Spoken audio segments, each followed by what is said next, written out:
העניינים? מה קורה? אני מקווה שאנחנו מפתיעים אותך. האמת שאנחנו נמצאים בערב יום כיפור עכשיו בבסיס של דורין, אבל אנחנו צריכים לברך אותך לסוכות, אז זה כאילו יום כיפור עבר ואנחנו עכשיו נמצאים בסוכות. רגע, סליחה, ואני מדברת. אז אנחנו קודם כל מאחלים לך חג שמח, חג סוכות שמח. אני בטוחה שאנחנו חסרים לך כמו שאתה חסר לנו. סוכות אין שם, סוכה אין שם.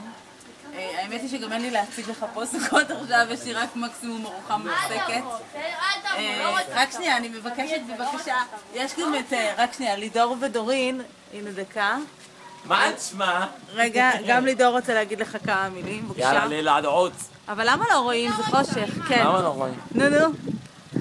אתה צריך באנגלית גם כדי שהמשפחה... In English, In English, yes. don't understand. נו. מה צורך? צלמי אותה גם. צלמי אותה גם. לא. דורין, האמת, הנה, היא שומרת עליך עם הנשק. בואי רק תגידי, את יכולה להגיד רק חג סוכות שמח לאחיך? מה סוכות? כן, סוכות. אנחנו, אפילו שאנחנו בכיפור, זה סוכות. את יכולה לה... ויש לנו גם את מושכלה.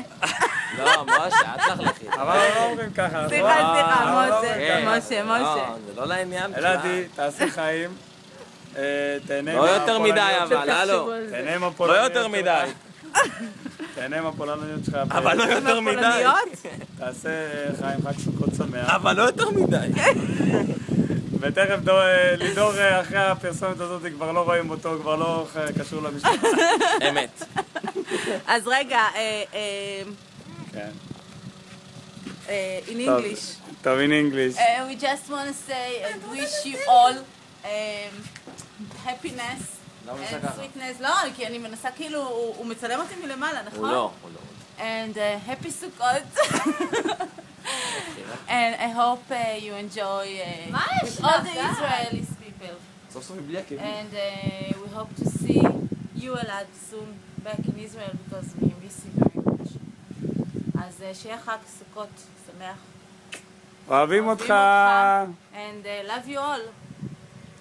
ביי ביי. תעשה ביי.